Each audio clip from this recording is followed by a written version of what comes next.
Welcome to our channel. నేను మీ లక్ష్మణ్. ప్రస్తుతం మనతో పట్టున్నారు real estate advisor Sanjay Nayak గారు. సో నమస్తే. నమస్కారం సార్. ఏంటి మామూలుగా మార్కెట్ ఏం జరుగుతుంది?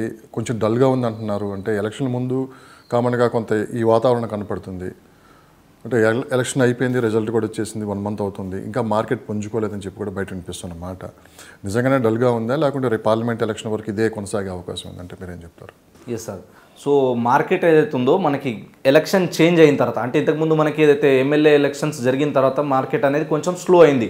ఎందుకంటే కొత్త గవర్నమెంట్ ఫామ్ అయింది, ఏమేమి డెసిషన్ తీసుకుంటుందో అని చెప్పేసి కొందరు ఉన్నారు. సో అదే విషయంలో చూసుకుంటే వితిన్ 3 మంత్స్లోనే మనకి ఇంకోటి పార్లమెంట్ ఎలక్షన్ రావడం వల్ల కొందరు పెద్ద ఇన్వెస్టర్స్ ఎవరైతే ఉన్నారో వాళ్ళు కొంచెం వెయిట్ చేస్తున్నారు. లంసంలో ఒకటేసారి ఇన్వెస్ట్మెంట్ చేయాలన్నప్పుడు ఏమవుతుందో, సో నెక్స్ట్ ఏమేమి రాబోతుందో చేంజెస్ అన్నట్టు చూస్తారు తప్ప మిడిల్ క్లాస్ ఇన్వెస్ట్మెంట్ అంటే చిన్న చిన్న ఇన్వెస్ట్మెంట్ చేసేవాళ్ళు, ఒక 30 లక్షలు 50 లక్షలు ఇన్వెస్ట్మెంట్ చేసే వాళ్ళు అయితేనేమో పెద్దగా ఆలోచించరు. ఈ టైంలో కరెక్ట్ టైం ఇది కొనడానికి. ఎందుకంటే ఈ టైంలో ఏంటంటే అందరు కూడా ఏంటంటే మార్కెట్ స్లో అయింది కదా, మార్కెట్ డల్ ఉంది కదా, నెక్స్ట్ ఏమవుతుందో ఆగి చూద్దాం అనుకునే టైంలో ఉంటారు.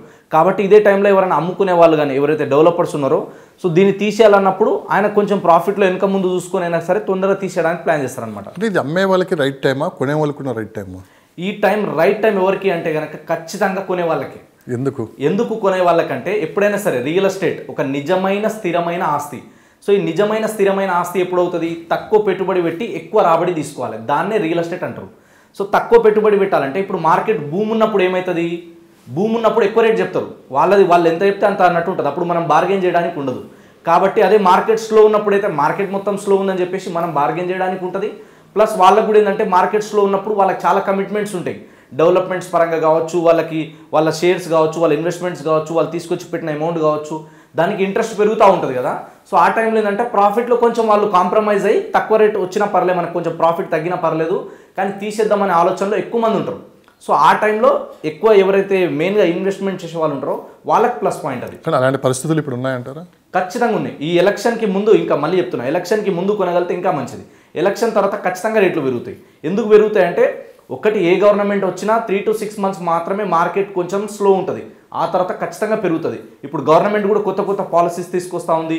ఇప్పుడు కొత్తగా మీకు రీసెంట్గా నిన్న మొన్న చూసుకుంటే కూడా ఇప్పుడు మనకి 16th నుంచి 19th January వరకు ఆల్రెడీ మనకి ఏదైతే వరల్డ్ ఎకానమిక్ ఏదైతే మనకి ఫోరం జరుగుతుందో అక్కడ కూడా చాలామంది వెళ్ళారు ఇప్పుడు మన స్టేట్ నుంచి కూడా. సో మనకి సీఎం గారు కూడా అక్కడ విజిట్ చేయడం జరిగింది. అంటే కొత్త ఇన్వెస్టర్లు అందరినీ ఇక్కడ తీసుకురావాలని చెప్పేసి వాళ్ళు ప్లాన్ చేస్తున్నారు. సో ఈ మీటింగ్స్ అన్నీ అయిపోయిన తర్వాత నెక్స్ట్ ఒక 3 months తర్వాత ఎలక్షన్ అయిపోతే ఖచ్చితంగా ఇంక ఎక్కువ ఇన్వెస్ట్మెంట్స్ వస్తాయి. సో మిడిల్ క్లాస్ పీపుల్ సొంతింటి కళ ఎప్పుడు కళ్ళగానే మిగిలిపోతాయా? ఇప్పుడున్న టైంలో అంటే మీరు అన్నట్లు ఒక 3 months ఇంకా కొంచెం మార్కెట్ ఉంచుకోవడానికి టైం పడుతుందన్నారు. ఇది రైట్ టైం అని చెప్పి మీరు అంటున్నారు. అంటే ఒక 15 లక్షలు 20 లక్షలు ఇన్వెస్ట్ చేసే వాళ్ళకి బెస్ట్ లొకేషన్ ఎక్కడ ఉందంటే మీరు ఏం చెప్తారు? ఓపెన్ ప్లాట్స్ ఎక్కడ తీసుకోవచ్చు? సో ఓపెన్ ప్లాట్స్లో తీసుకుంటే కనుక మనకి డిటీసీపీ కానీ హెచ్ఎండిఏ లేఅవుట్లలో తీసుకుంటే సిటీకి 50 కిలోమీటర్ రేంజ్లో మనకి స్టార్ట్ అవుతాయి. ఆ రేంజ్లో అంటే 10,000 12,000 గజం రేంజ్లో మనకి దొరికిపోతాయి. సో ఇది కరెక్ట్ టైం మనకి. అంటే ఒక 15 లక్షలు మనకి బడ్జెట్ ఉన్నాయంటే కనుక డిటీసీపీలో వెళ్తే బెటర్. హెచ్ఎండిఏలో కావాలనుకుంటే కనుక నాకు తెలిసినంత వరకు నేను చూస్తున్న మార్కెట్ ప్రకారం అయితే 20 lakhsకి బిలో దొరకడం కష్టం. కాబట్టి 20 lakhs అండ్ ఎబో పెట్టగలిగే వాళ్ళు హెచ్ఎండిఏలో కావాలంటే మాత్రం సిటీ లిమిట్స్లో కొన్ని ఏరియాస్లలో దొరుకుతాయి. అలాంటి ఏరియాలలో చూసుకుంటే మనకు ఒకటి బెంగళూరు హైవే కావచ్చు, తర్వాత శ్రీశైలం హైవే కావచ్చు, తర్వాత వచ్చేసి మనకి వరంగల్ హైవే కావచ్చు, ఈ ఏరియాలలో దొరికిపోతాయి. అండ్ మనకి హెచ్ఎండిఏ లిమిట్స్లో వచ్చేసి మనకి ఇక్కడ వెస్ట్ సైడ్ చూసుకుంటే వెస్ట్ సైడ్ కష్టమే కొంచెం, ఎందుకంటే అప్ టు మనకి సదాశివపేట వరకు చాలా రేట్స్ ఉన్నాయి, ఆ తర్వాతనే దొరుకుతుంది మనకి. కాబట్టి వెస్ట్ సైడ్లో హెచ్ఎండిఏలో తక్కువ ప్రైస్లో దొరకడం కష్టం. మినిమం 30 lakhs అబోవ్ పెట్టగలిగితేనే వెస్ట్ సైడ్లో దొరుకుతాయి. 30 lakhs అండ్ అబోవ్ అయితే 30 lakhs ఎబో అయితే మీకు దొరుకుతాయి. ఏదైనా సదాశివపేట హైవే కావచ్చు, మనకి తర్వాత బెంగళూరు హైవే కావచ్చు, ఏ హైవేలైనా దొరుకుతాయి. డిటీసీపీలో మాత్రం 15 లక్షలు మినిమం అయితే పెట్టాలి. ఒకవేళ హెచ్ఎండిఏలో వెళ్తే కనుక 20 lakhs 25 lakhs 30 lakhs మినిమం పెట్టాలి. ఇంకా అక్కడ నుంచి ఇన్వెస్ట్మెంట్ చేసే దాన్ని బట్టి ఉంటుంది, వాళ్ళ బడ్జెట్ని తగ్గట్టు వాళ్ళు ఎన్ని స్క్వేర్ యార్డ్ ప్లాన్ చేస్తే అన్ని స్క్వేర్ యార్డ్ తీసుకోవచ్చు. సో మీరు దాదాపు ఒక 10 years నుంచి రియల్ ఎస్టేట్లో ఉన్నారు. అంటే మిడిల్ క్లాస్ పీపుల్ అసలు ఎక్కడ ఇన్వెస్ట్ చేయొచ్చు? అంటే ఒక లొకేషన్ అని కాకుండా బెస్ట్ లొకేషన్స్ ఒక 4-5 చెప్పమంటే మీరు ఎక్కడ చెప్తారు? సో అక్కడికి ఇన్వెస్ట్ చేస్తే వాళ్ళకి ఎలాంటి ఒక 5 years తర్వాత మళ్ళీ రిటర్న్స్ ఎలా ఉంటాయి? ఒకవేళ ఆ ప్లాట్ అమ్ముకున్నా కావచ్చు. సో ఎక్కడైనా సరే మనం ఇన్వెస్ట్మెంట్ చేసేటప్పుడు కనెక్టివిటీస్ అనేది వెరీ ఇంపార్టెంట్. కనెక్టివిటీస్ ఎక్కడ ఉన్నాయన్నది చూడాలి. చాలామంది ఏం చేస్తారంటే డిస్టెన్స్ చూస్తారు, డిస్టెన్స్ చూడొద్దు. మనం పెట్టే ఇన్వెస్ట్మెంట్ అనేది మ్యాటర్. మనం ఎంత పిండి పెడితే అంతే రొట్టె వస్తుంది అన్నట్టు. మనం పెట్టే పెట్టుబడి ఎంతైతే ఉందో దాని తగ్గట్టే మనం బేస్ చేసుకొని పోవాలి. సో మనం ఒకవేళ తక్కువ ఇన్వెస్ట్మెంట్ ఉందంటే కనుక సిటీ నుంచి ఎంత లిమిట్స్లో మనకి ఏరియాలో వస్తుందన్న చూడాలి ఫస్ట్. అంటే డిస్టెన్స్ ఒకటి ఏంటంటే ఎంత డిస్టెన్స్ అయినా సరే మనం పెట్టే ఇన్వెస్ట్మెంట్ని బట్టి పెరుగుతూ పోతుంది. ఎక్కువ బడ్జెట్ పెట్టగలిగితే సిటీకి దగ్గర దొరుకుతుంది, ఎక్కువ మనం పెట్టలేము అన్నప్పుడు తక్కువ పెడతాం అన్నప్పుడు సిటీ నుంచి కొంచెం దూరం వెళ్ళాలి. కానీ వెళ్ళేటప్పుడు ఫస్ట్ ఏం చూడాలి, మనం ఆ ఏరియాకి కనెక్టివిటీస్ మంచిగా ఉన్నాయా లేదా అని చూడాలి. అంటే ఎక్కడైనా సరే కానీ ట్రాన్స్పోర్టేషన్ అయితే ఎక్కడైతే ఎక్కువ ఉంటుందో అక్కడ గ్రోత్ గ్యారంటీ ఉంటుంది. ఎందుకంటే ఎవరైనా సరే ఇన్వెస్ట్మెంట్ చేసేటప్పుడు దూరం దగ్గర చూడరు, వాళ్ళు ట్రాన్స్పోర్టేషన్ బాగుందా లేదా అన్నది చూస్తారు. ఆ తర్వాత నెక్స్ట్ వెరీ ఇంపార్టెంట్ ఏంటి, మనకి సరౌండింగ్ ఎంప్లాయ్మెంట్ ఉందా లేదా అన్నది చూడాలి. ఇప్పుడు ఎంప్లాయ్మెంట్ తక్కువన్నా సరే ఫ్యూచర్లో ఎంప్లాయ్మెంట్ పెరగడానికి స్కోప్ ఉందా లేదా అది మనం చూడాలి. థర్డ్ వెరీ వెరీ ఇంపార్టెంట్ ఏంటంటే ఇక్కడ మనకి ఫ్యూచర్లో అన్ని రకాల ఎమ్యూనిటీస్ రాగలుగుతాయా లేదా, అన్ని ఎమ్యూనిటీస్ ఉన్నాయా లేదా ప్రజెంట్, ఇంకా రోజు రోజుకి ఇక్కడ ఎక్స్పాండ్ అయ్యే ఛాన్సెస్ ఉన్నాయా లేదా, ఇవి చూసుకొని మాత్రమే మనం ఇన్వెస్ట్మెంట్ చేయాలి. సో దాన్ని బట్టే మనకి గ్రోత్ అనేది పెరుగుతుంది అనమాట. సో మనకి రోడ్వే కావచ్చు, రైల్వే కావచ్చు, ఎయిర్వే కావచ్చు, ఈ 3 కనెక్టివిటీస్ ఎక్కడైతే ఎక్కువ ఉంటాయో అక్కడ గ్రోత్ ఎక్కువ ఉంటుంది. కొన్ని చోట్లలో మనకి రైల్వే ఉంటుంది, రోడ్వే ఉంటుంది, ఎయిర్వే ఉండకపోవచ్చు.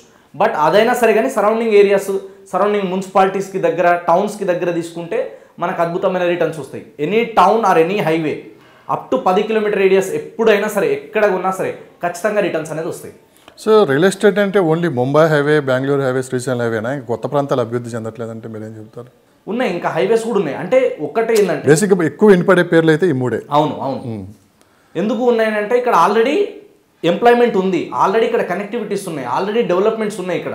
కాబట్టి ఇది ఒక మేజర్ ప్లస్ పాయింట్ ఇక్కడ. సో ఇంకా వేరే హైవేస్కి కూడా ఇప్పుడు నెక్స్ట్ గవర్నమెంట్ కూడా ఏం చెప్తున్నారంటే, మీరు ఆల్రెడీ వినే ఉంటారు చాలాసార్లు.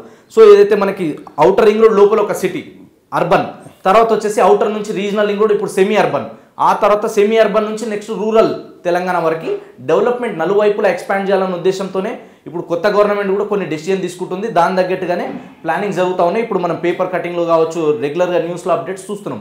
ఇట్ టేక్ సమ్ టైం, అంతే, కొంచెం టైం పడుతుంది, బట్ గ్రోత్ అవుతుంది. సో గవర్నమెంట్కైనా చాలా సీరియస్గా దీని మీద దృష్టి పెట్టుంటే రాబోయే 5 సంవత్సరాలు హైదరాబాద్ రియల్ ఎస్టేట్ పరిస్థితి ఎలా ఉండబోతుందంటే మీరేం చెప్తారు? రాబోయేటువంటి 5 సంవత్సరాల్లో రియల్ ఎస్టేట్ అనేది బాగా పుంజుకుంటుంది ఖచ్చితంగా. మళ్ళీ చెప్తున్నా, 2030 వరకు హైదరాబాద్ నుంచి 100 కిలోమీటర్ రేడియస్లో ఎక్కడ ప్రాపర్టీ మీద ఇన్వెస్ట్మెంట్ చేసినా సరే ఖచ్చితంగా రిటర్న్స్ వస్తాయి. ఎందుకు వస్తాయంటే ఆల్రెడీ సిటీకి రావడం జనాలు అయితే తగ్గట్లేదు, రోజు రోజుకి జనాలు పెరుగుతూ పోతున్నారు. అండ్ లాస్ట్ ఇయర్ 23 నుంచి కంపేర్ చేసుకుంటే, 22 నుంచి కంపేర్ చేసుకుంటే 24లో ఇంకా 25లో ఇంకా రెసిడెన్షియల్ వాల్యూస్ అనేది పెరగబోతున్నాయి రోజు రోజుకి. అగ్రికల్చర్ ల్యాండ్ వాల్యూస్ కావచ్చు, ప్రతి దాంట్లో కూడా రేట్స్ అనేది పెరిగిపోతుంది, కాస్ట్ ఆఫ్ లివింగ్ పెరిగిపోతుంది, అన్నీ పెరుగుతున్నాయి. కాబట్టి ఇక్కడ కూడా ఏంటంటే ల్యాండ్కి ఎక్కువ డిమాండ్ రావడం జరుగుతుంది కాబట్టి పెరుగుతుంది. బట్ ఒకటి ఏంటంటే కొంచెం గవర్నమెంట్ చేంజ్ అయినప్పుడు, ఏదైనా ఇట్లాంటి కోవిడ్ లాంటి సిచ్యువేషన్ వచ్చినప్పుడు ఒక 3 to 6 months అనేది కామన్ అది.